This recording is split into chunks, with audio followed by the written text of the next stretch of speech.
क्या आप भी इंस्टाग्राम और यूट्यूब पर एड्स देकर फॉरेक्स ट्रेडिंग स्टार्ट करने की सोच रहे हो? घर बैठे डॉलर्स कमाओ, $10 से $1000 बनाओ। सुनने में बहुत अच्छा लगता है, राइट? लेकिन क्या आपको पता है इंडिया में सही तरीके से अगर आप फॉरेक्स ट्रेड नहीं करोगे तो 2 लाख से ज्यादा का फाइन या फिर जेल भी हो सकती है। तो दोस्तों, फॉरेक्स ट्रेडिंग इलीगल नहीं है। अनऑथोराइज फॉरेक्स ब्रोकर के साथ अगर आप काम कर रहे हो तो वो थोड़ा सा रिस्की होता है।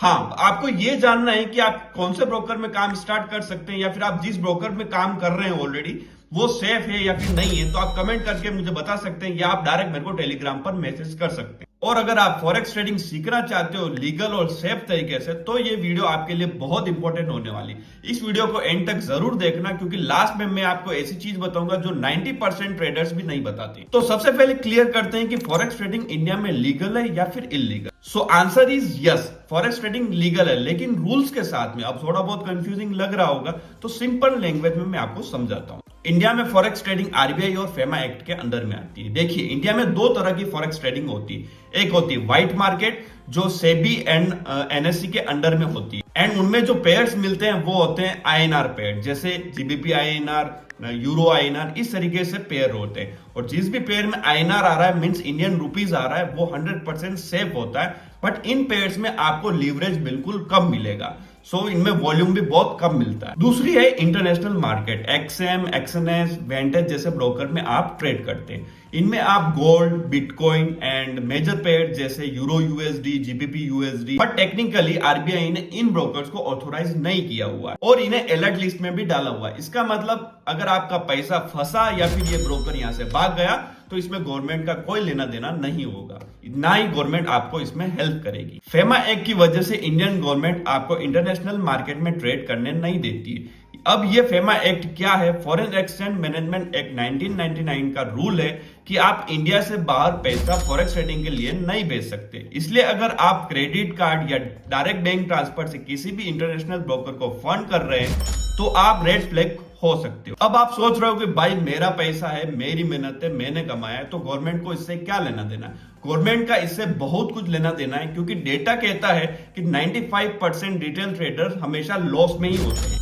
अब क्योंकि 95% लोग लॉस ही कर रहे हैं, तो जो पैसा उन्होंने डिपॉजिट किया था वो पैसा कभी भी इंडिया वापस लौट के नहीं आएगा। अब इससे क्या हो रहा है? इससे हमारा फॉरेन एक्सचेंज रिजर्व कम हो रहा है, इंडिया की वेल्थ बाहर जा रही है और करोड़ों लोग थोड़ा थोड़ा करके पैसा डिपॉजिट कर रहे हैं और उसे लॉस कर देते हैं। तो इससे हमारे आईएनआर, इंडियन रुपए की वैल्यू डाउन हो रही है और गवर्नमेंट बिल्कुल नहीं चाहती कि देश का पैसा बिना किसी वजह से बाहर जाकर जीरो हो जाए। इसलिए उन्होंने फेमा एक्ट के अंदर स्ट्रिक्ट रूल बनाया है। वो चाहते हैं कि अगर आपको ट्रेड करना ही है तो इंडियन एक्सचेंज, एनएससी, बीएससी पर ट्रेड करो, ताकि पैसा देश के अंदर ही रहे। अब सीन समझो मेरे भाई, जब आप किसी इंटरनेशनल फॉरेक्स ब्रोकर में जैसे एक्सएम, एक्सएनएस, वेंटेज, इस तरीके से ब्रोकर में जब आप डिपॉजिट करते हो तो टेक्निकली वो पैसा इंडिया से बाहर ही जाता है। सिंपल सी बात है, उन्हें आपके प्रॉफिट से दुश्मनी नहीं, उन्हें देश से बाहर जा रहे मनी से प्रॉब्लम है। अब ट्रेडिंग कैसे करें? अगर आप मेरी तरफ इंटरनेशनल मार्केट में अगर ट्रेड करना चाहते हो तो कुछ बातें आपको ध्यान में रखनी पड़ेगी।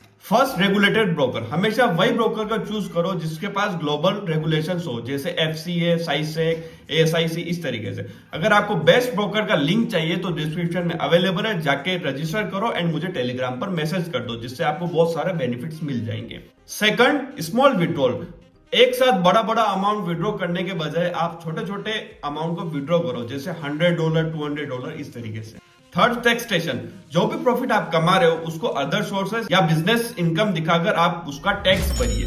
गवर्नमेंट को टैक्स मिलता रहेगा तो आपको प्रॉब्लम बहुत कम होगी। मैं आपको डरा नहीं रहा हूं, बस अवेयर कर रहा हूं। International trading high risk and high reward game है। अगर आप नए ट्रेडर हैं और अगर आप रिस्क नहीं लेना चाहते तो आप इंडियन एक्सचेंज, एनएससी पर ट्रेड करें, वो आपके लिए बेस्ट है। अगर आपको लिक्विडिटी चाहिए या फिर आप ग्लोबल मार्केट में जो पेयर्स होते हैं गोल्ड, उसमें ट्रेड करना चाहते हो तो फिर आपको इंटरनेशनल ब्रोकर को ही सेलेक्ट करना रहेगा। पर पूरी अपनी रिसर्च करें एंड सेफ ब्रोकर के साथ काम स्टार्ट कर सकते हैं। अब सारे यूट्यूबर्स आपको ये तो बता देते हैं कि फॉरेक्स ट्रेडिंग लीगल है या फिर इलीगल, लेकिन ये कोई नहीं बताता कि आपको फॉरेक्स ट्रेडिंग इंडिया से कैसे करना है, वो भी सेफ तरीके से, अपने बैंक अकाउंट को फ्रीज किए बिना। तो अगर आप भी ये जानना चाहते हो तो आप मेरे को कमेंट करके बता सकते हैं या फिर आप डायरेक्ट मेरे को टेलीग्राम पर मैसेज कर दो।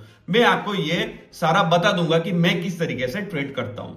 बाकी ये वीडियो पसंद आई हो तो एक लाइक करें। बाकी कुछ भी अगर आपको डाउट हो रहा है या फिर आप फॉरेक्स ट्रेडिंग स्टार्ट करना चाहते हैं, ब्रोकर सेलेक्ट नहीं कर पा रहे हैं, तो आप डायरेक्ट मेरे को मैसेज कर सकते हैं टेलीग्राम पर। डिस्क्रिप्शन में लिंक मिल जाएगा आपको किस ब्रोकर में अकाउंट ओपन करना है। बेस्ट फॉरेक्स ब्रोकर के अकाउंट ओपनिंग लिंक भी मैंने डिस्क्रिप्शन में डाले हुए हैं, डायरेक्ट वहां से क्लिक करके आप अकाउंट ओपन कर सकते हैं। उसके बाद आप मुझे डायरेक्ट टेलीग्राम पर मैसेज कर दीजिए। बाकी ये वीडियो यहीं एंड करते हैं, मिलते हैं नेक्स्ट वीडियो में, तब तक के लिए हैप्पी ट्रेडिंग।